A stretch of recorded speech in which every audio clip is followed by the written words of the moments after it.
Have you ever had your hair go too dark or seen someone whose hair color just went too dark? You know, hair color is made out of PPD and has been made out of that product since, about 150 years.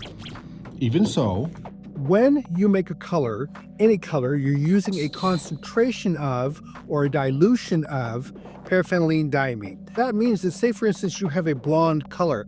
It is the same PPD as if you were making black. The difference is that it has more of a clear base to it. And that being the case, because it does, that means that when you let a color such as this one oxidize long enough, it'll go dark. And so you do have to be careful with that. It doesn't typically create a problem, but periodically it can.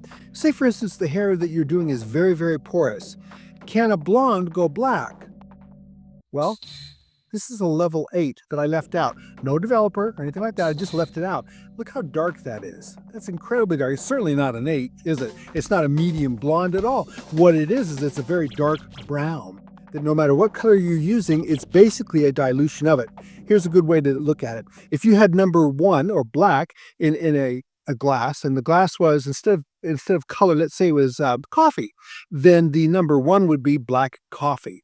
But if you go to the other end of the scale, even to an 8, it's coffee with cream, and that dilutes it. Here's an example of that. That tells you that if you use the too dark of a color or not the proper base to it, and you let it sit there for just a second on porous hair, it can overgrab. Haven't you ever seen a blonde head of hair or brown head of hair that just went too dark? What that could very well be is the hair was too porous, not in good enough shape, and you ended up with those results. so what can we do about it? A couple of things we can do about it is to be sure and pre-clarify the hair. You know, use a demineralizer on it, a demineralizing treatment, a clarifying treatment.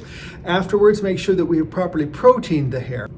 I might use just a little bit of a red in there, no more than a quarter of the whole, and then that will give me the end results I want. I would encourage you to check these things out, to try them out on a mannequin or on swatches first, so that you get a good idea of how this works. Anyway, let me know what you think of this. Please leave your comments in the comment section below. If there's anything you want to know about this or more clarification, just mention in the section below, and I'll do my best to answer your questions.